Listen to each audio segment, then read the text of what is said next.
So hey guys, after writing the hello world program in our JavaScript, now we will move on to our browsers, browsers developer tools. के हुन्छ त है different के हुन्छ भन्दाखेरि चाहिँ ब्राउजर्सहरुको चाहिँ डिफ्रेन्ट डेभलपर्स टुलहरु हुन्छ। सपोज अब सफारीमा अर्को हुन्छ हैन, इन्टरनेट एक्सप्लोररमा छुट्टै हुन्छ, क्रोममा छुट्टै हुन्छ हैन, र के हुन्छ भन्दाखेरि जस्तै अब एप्पलको चाहिँ छुट्टै छ। सबै ब्राउजरहरुको चाहिँ डेभलपर कन्सोल टुल चाहिँ डिफ्रेन्ट हुन्छ र डिफ्रेन्ट भइसकेपछि के हुन्छ त भन्दाखेरि चाहिँ हरेकमा चाहिँ फिचर्स फरक हुन्छ, बट मेनली हुने भनेको चाहिँ यही कुरा हो हैन। जावास्क्रिप्टको जस्तै अब डमहरुको कुरा आउँछ, जस्तै कन्सोल लगहरुको कुरा आउँछ। जस्तै कन्सोलहरु भनेको चाहिँ सबैमा चाहिँ सिमिलर लो। र सपोज मैले के गरेछु त भन्दाखेरि चाहिँ यहाँनिर अलरेडी यो मैले प्रोग्राम बनाएर राखेको छु है, ट्युट डट भनेर। सपोज अब मैले यहाँनिर लग गरेको छु कन्सोलमा, के गरेछु भन्दाखेरि चाहिँ सुशान्त रिमाल भनेर कन्सोलमा लग गरे भने चाहिँ म के गर्छु भन्दाखेरि चाहिँ यो लाइनलाई चाहिँ म अहिलेको लागि चाहिँ गर्दिन्छु र म यहाँ कन्सोल डट लग भनेर म हान्छु र के गर्छु भन्दाखेरि चाहिँ यहाँनिर लेट्स सी भनेर म यहाँनिर हान्छु र लेट्स सी भनेर हानिसकेपछि के हुन्छ भन्दाखेरि चाहिँ म यसमा गरिदिन्छु र म यहाँ के गर्छु यहाँनिर समथिङ केही न केही चाहिँ म लेखिदिन्छु है। र केही न केही लेखिदिएपछि म यहाँ इरर पार्ट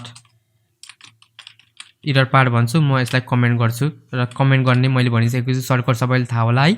र सो म यसलाई सेभ गर्छु र यसलाई सेभ गरिसकेपछि हाम्रो जुन यो ट्युट 40 छ म यसलाई ओपन विथ लाइभ सर्भर गर्छु र ओपन विथ लाइभ सर्भर गरिसकेपछि as you can see I am a row भनेर आएको छ हैन। आई एम अ रो भनेर आइसकेपछि चाहिँ के हुन्छ भन्दाखेरि चाहिँ म इन्स्पेक्ट गरेर देखाउँछु हजुरलाई। इन्स्पेक्ट गरेर देखाउँदाखेरि चाहिँ हाम्रो जावास्क्रिप्टमा जो हामीले कन्सोलमा लग गरेको कुराहरु चाहिँ सधैँ हाम्रो कन्सोलमा आएर बस्छ र एज यु क्यान सी यहाँनिर चाहिँ के छ भन्दाखेरि चाहिँ so as you can see हाम्रो यहाँनिर के भएको भन्दाखेरि चाहिँ कन्सोलमा चाहिँ इरर आइरहेको छ र यहाँनिर लाइभ रिलोड इनेबल्ड भनेर नि आइरहेको छ र लेट्स सी भनेर पनि आएको छ। सो के भएको छ भन्दाखेरि चाहिँ हामीले यहाँनिर जुन जावास्क्रिप्टमा कन्सोलमा लग गरेको हुन्छ यो कुराहरु चाहिँ हाम्रो के हुन्छ भन्दाखेरि चाहिँ कुनै पनि ब्राउजरको चाहिँ के हुन्छ हाम्रो कन्सोलमा आएर चाहिँ यो लग भएर बसेको हुन्छ। सपोज यहाँनिर चाहिँ के आछ इरर आइरहेको छ र इरर आउनु यो स्वाभाविक हो है। हजुरहरूले थ्रु आउट द सिरिज जब वेबसाइटहरु बनाउनुहुन्छ इररहरु आउँछ है। यदि हजुरको इरर आइरहेको छैन भने चाहिँ then I must say you haven't practice a lot, because error आउँछ कि किनकि काहीँ मिस्टेक भइरहेको हुन्छ, कतै सेमिकोलन मिस भइरहेको हुन्छ है। डिफ्रेन्ट कुराहरु चाहिँ हुन्छ।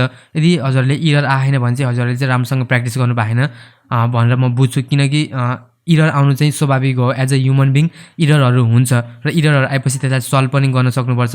र एज यु क्यान सी यहाँनिर चाहिँ के भइरहेछ भन्दाखेरि चाहिँ लाइन नम्बर 6 मा चाहिँ मैले यहाँनिर क्लिक गर्ने बित्तिकै as you can see line number 6 मा चाहिँ यो के हो, यो म जावास्क्रिप्ट एज अ जावास्क्रिप्ट भइसकेपछि म यस्तो कुरा चाहिँ बुझ्दिन है, यो के लेख्नु भयो तपाईले भनेर हामीलाई भनिरहेको छ। र म लाइन नम्बर 6 मा जान्छु र लाइन नम्बर 6 मा गइसकेपछि चाहिँ एज यु क्यान सी यहाँनिर मैले इरर पार्ट भनेर अलरेडी लेखेको हुन्छु। यो चाहिँ हजुरहरूलाई देखाउनको लागि चाहिँ यो मैले जानी लेखेको कुरा हो। सो म यसलाई चाहिँ अहिलेको लागि चाहिँ के गर्छु कमेन्ट गरिदिन्छु र कमेन्ट गरिसकेपछि now let's see. Okay, now you can see हाम्रो कन्सोलमा चाहिँ लग भएको छ र नो इरर विदाउट इरर हाम्रो चाहिँ के आछ भन्दाखेरि चाहिँ कन्सोलमा लेट्स सी भनेर चाहिँ आएको छ। सो यो कुराहरु चाहिँ अब डिफ्रेन्ट के हुन्छ भन्दाखेरि चाहिँ ब्राउजरहरुको चाहिँ डिफ्रेन्ट कन्सोल हुन्छ। म देखाउन चाहन्छु, मेबी मसँग इन्टरनेट एक्सप्लोरर हुनुपर्छ। ओके, मसँग माइक्रोसफ्ट एज भनिन्छ, माइक्रोसफ्ट एजलाई खोल्छु म र Microsoft एजलाई खोलिसकेपछि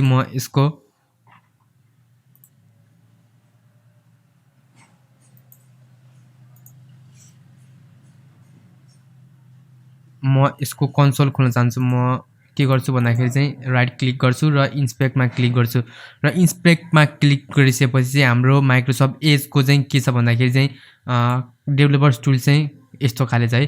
as you can C यसमा चाहिँ डिफ्रेन्ट इररहरु आइरहेको छ।